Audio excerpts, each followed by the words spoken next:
Hello बच्चों, कैसे हो आप सभी। मैं आज आप लोगों को सिखाने वाला हूं मैथ्स का बहुत ही महत्वपूर्ण टॉपिक गुणनखंड। तो बने रहिएगा इस वीडियो के अंत तक। तो चलिए शुरू करते हैं। सबसे छोटा छोटा गुणनखंड पहले हम लोग सीखेंगे ताकि बड़ा बड़ा गुणनखंड बनाने में हम लोगों को आसानी होगी। तो देखिए, अगर सपोज डेट आप लोगों से पूछे कि 6 का गुणनखंड लिखें, तो गुणनखंड का मतलब होता है कि गुणा के रूप में 2 या 2 से अधिक खंडों में लिख देना। तो 6 का गुणनखंड पूछ रहा है, तो 6 को हम लिख सकते हैं 2 गुने 3। तो 3 दूना क्या होता है, 6 होता है। यानी फिर अगर उसको हम गुणा करते हैं तो उतना ही आ जाए, इसी को गुणनखंड कहा जाता है। तो 6 का गुणनखंड क्या होगा, 2 गुने 3 होगा। अब यहां देखिए, अगर हमको दे देता है 20, तो 20 का गुणनखंड क्या होगा, इसको हम लिख सकते हैं 2 गुने 2 गुने 5, 2 दूना 4, 4 पंचे 20। यानी हम इसको लिख सकते हैं 2 गुने 2 गुने 4, या हम इसको लिख सकते हैं 4 गुने 5। तो भी दोनों का वैल्यू क्या हो जाएगा, 20 हो जाएगा। अब इसी तरह अगर मान लो कि हमको दे देगा 4x, तो 4x का गुणनखंड अगर कहेगा तो क्या हम इसको लिख सकते हैं 4 गुने x। तो 4 को x से गुणा करेंगे तो 4x होगा, यानी 4 को x से गुणा करेंगे तो क्या हो जाएगा, 4x होगा। क्या अगर हमको ऐसा दे दे 4x स्क्वायर, तो क्या हम इसको लिख सकते हैं 4x इंटू x, फिर भी हो जाएगा 4x स्क्वायर। क्या हम इसको लिख सकते हैं 4 इंटू x, फिर भी हो जाएगा क्या, 4x स्क्वायर। तो इसीलिए छोटा छोटा गुणनखंड यदि हम सीख लेंगे तो बड़ा गुणनखंड को बनाने में आसानी होगी। अगर इसको इस तरह से दिया जाए कि 12x, तो क्या हम इसको लिख सकते हैं 3x गुने 4, 4 तिया 12x। क्या इसको हम लिख सकते हैं 3 गुने 4 गुने x, 4 तिया 12, और 12 को x से गुणा करेंगे तो 12x। क्या हम इसको लिख सकते हैं 3 गुने 4x, तो 4 तिये 12, यानी 12x। तो इस तरह से सिंपल सिंपल गुणनखंड यदि आपको आसानी से आ जाएगा तो बड़ा गुणनखंड भी बनाने में विलंब नहीं होगा। अगर आपको दे दे 4x स्क्वायर प्लस 4, इसका गुणनखंड अगर पूछता है तो इसको किस ऐसा रूप में लिखेंगे कि गुणा करेंगे तो फिर इतना ही हो जाएगा। तो क्या हम इसको लिख सकते हैं 4 इंटू एक्स स्क्वायर प्लस 1, यानी 4 को x स्क्वायर से गुणा करेंगे तो 4x स्क्वायर, और 4 को 1 से गुणा करेंगे तो 4। अगर आपको दे दे कि 5x स्क्वायर प्लस 5x, अगर ऐसा क्वेश्चन दे दो तो क्या इसको आप लिख सकते हैं 5x कॉमन ले लेंगे तो यहां से क्या बचेगा, x प्लस 1। 5x को x से गुणा करेंगे तो 5x स्क्वायर, और 5x को 1 से गुणा करेंगे तो 5x। या इसको हम लिख सकते हैं 5 इंटू एक्स प्लस 1, फिर भी गुणा करेंगे तो कितना हो जाएगा, 5x स्क्वायर प्लस 5। तो इस तरह से गुणनखंड बनाया जाता है। अब हम लोग थोड़ा सा चर्चा करेंगे बड़ा गुणनखंड में, तो ध्यान देकर के इस वीडियो को देखिए और कमेंट जरूर कीजिएगा। तो अब हम लोग चलेंगे थोड़ा सा, अगर आपको क्वेश्चन दे देता है कि x square plus 9x plus 18 को गुणनखंड कीजिए, x square plus 9x plus 18 को। अब यहां देखिए 3 पद में दिया हुआ है, 1 2 3।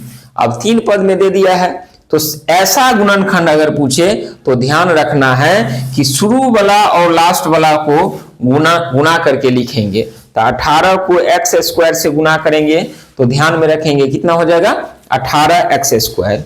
और बीच वाला को 2 भाग में इस तरह से बांटेंगे कि जोड़ने या घटाने पर जितना है उतना ही आ जाए, और गुणा करने पर कितना आ जाए, 18। तो क्या हम इसको लिख सकते हैं x square plus 6x plus 3x plus 18। अब देखिए 6x और 3x को जोड़ेंगे तो 9x, और 6x और 3x को प्लस प्लस प्लस से गुना करेंगे तो 6x और 3x तो 6 3 18x square.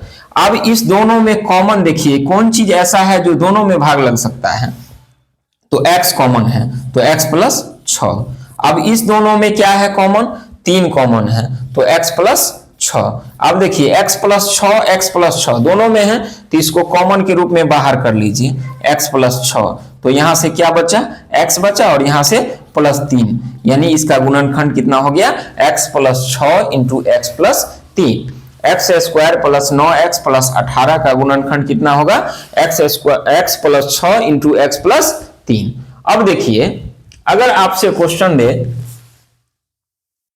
X square plus 5x plus 6 तो क्या करेंगे, शुरू वाला और लास्ट वाला को गुना करेंगे तो 6 को x स्क्वायर से गुना करेंगे तो 6x स्क्वायर, और बीच वाला है 5x, इसको दो भाग में इस तरह से बांटिए कि जोड़ने या घटाने पर 5 आ जाए और गुना करने पर 6 आ जाए। तो क्या हम इसको लिख सकते हैं x square plus 3x plus 2x plus 6, 3 और 2 क्या हो जाएगा 5x और 3 और 2 को गुना करेंगे तो 6x स्क्वायर।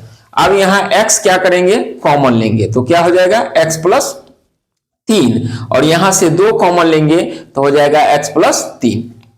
x प्लस 3 और x प्लस 3 दोनों में है इसलिए इसको कॉमन के रूप में क्या करेंगे बाहर कर लेंगे तो क्या हो जाएगा x प्लस 3 बाहर हो जाएगा तो यहां से क्या बचा x और यहां से क्या बचा प्लस 2, यानी इसका गुणनखंड हो गया x plus 3 into x plus 2। अब यहां देखिए अगर आपसे क्वेश्चन कर दे x square minus 9x plus 20, अब यहां देखिए थोड़ा माइनस वाला है ध्यान दीजिएगा, शुरू वाला और लास्ट वाला को गुना करेंगे यानी एक्स स्क्वायर को 20 से गुना करेंगे तो ध्यान रखना है प्लस 20x स्क्वायर होगा। तो बीच वाला को दो भाग में इस प्रकार बांटिए कि जोड़ने या घटाने पर माइनस 9x आए और गुना करने पर प्लस 20x स्क्वायर हो जाए। तो क्या हम इसको लिख सकते हैं x square minus 5x minus 4x plus 20। अब यहां देखिए माइनस माइनस माइनस क्योंकि जोड़ कर रहे हैं तो 5 4 9x और गुना कीजिए माइनस माइनस प्लस, अब 5 चौके 20x स्क्वायर। अब इस दोनों में कॉमन क्या है x माइनस 5, x बाहर कर लिए कॉमन ले लिए तो x माइनस 5। अब यहां से 4 बाहर करेंगे तो x, अब प्लस माइनस माइनस 5 चौके 20, x माइनस 5 और x माइनस 5 दोनों जगह है तो उसको कॉमन के रूप में बाहर कर लीजिए तो क्या हो जाएगा x माइनस 5 बाहर हो जाएगा तो बचेगा क्या यहां से x और यहां से माइनस 4 यानी x माइनस 4। तो x square minus 9x plus 20 का गुणनखंड हो जाएगा x minus 5 into x minus 4। अब देखिए अगर ऐसा क्वेश्चन दे कि एक्स स्क्वायर प्लस 11x और प्लस 30, अब यहां देखिए तो एक्स स्क्वायर को 30 से गुना करेंगे तो ये हो जाएगा 30x स्क्वायर, तो 30x स्क्वायर। अब 11x को दो भाग में इस प्रकार से बांटिए कि जोड़ने या घटाने पर 11x आएगा और गुना करने पर आ जाएगा 30x स्क्वायर। तो अब इसको हम लिख सकते हैं x square plus 6x plus 5x plus 30। अब यहां देखिए इस दोनों में क्या कॉमन है, यानी कौन ऐसा चीज है जिसमें दोनों से जिससे दोनों में भाग लग सकता है। तो x कॉमन लेंगे तो x प्लस 6 बचेगा, यहां से 5 कॉमन लेंगे तो x प्लस 6 बचेगा। x प्लस 6 दोनों जगह है, इसको कॉमन के रूप में बाहर कर लेंगे तो x प्लस 6 कॉमन में बाहर कर लिए तो यहां से बचा x और यहां से बचा प्लस 5, यानी x square plus 11x plus 30 का गुणनखंड होगा x plus 6 into x plus 5। समझ में आ रहा होगा आप लोगों को आसानी से। चलिए अगला क्वेश्चन है, अगर आपको दे दे x square minus 9x plus 10 तब क्या करेंगे, शुरू वाला वही करेंगे, शुरू वाला और लास्ट वाला को गुना करेंगे तो x square minus 9x plus 10 को अगर एक्स स्क्वायर प्लस 10 से गुना करेंगे तो एक्स स्क्वायर को 10 से गुना करेंगे तो 10x स्क्वायर प्लस में आ रहा है। अब यहां लिख सकते हैं हम क्या इसको x square minus 10x, sorry question थोड़ा सा मिस्टेक हो गया था, x square minus 9x minus 10 होगा तो क्या होगा x square minus 9x minus 10 है, तो क्या हम इसको लिख सकते हैं x square minus 10x plus x minus 10, क्योंकि 10x में से प्लस 1x घटाएंगे तो माइनस 10x, माइनस 10 को प्लस 1 से गुना करेंगे तो माइनस 10x स्क्वायर भी हो जाएगा। अब x कॉमन लेंगे तो क्या हो जाएगा x माइनस 10, यहाँ से कुछ कॉमन नहीं है तो 1 ले लेंगे तो x माइनस 10 हो जाएगा। x माइनस 10 बाहर हो जाएगा तो क्या बचेगा x प्लस 1, यानी x square minus 9x minus 10 का गुणनखंड होगा x minus 10 into x plus 1। अब देखिए अगर आपसे पूछे x square minus 3x plus 2 तो क्या करेंगे आप लोग, 2 को एक्स स्क्वायर से गुना करेंगे तो 2x स्क्वायर, तो फिर इसको तोड़ दीजिए ऐसे minus 2x minus x plus 2, 2x minus में और माइनस एक्स माइनस दोनों जुट करके होगा minus 3x, minus minus plus गुना करेंगे तो 2x स्क्वायर, तो x कॉमन लेंगे तो x माइनस 2, माइनस 1 कॉमन लेंगे तो x माइनस 2, x माइनस 2 दोनों में है, बाहर कर लिए, यहां से बचा x, यहां से माइनस 1, यानी x square minus 3x plus 2 का गुणनखंड हो जाएगा x minus 2 into x minus 1। अब यहां देखिए क्वेश्चन है x square minus 14x plus 49।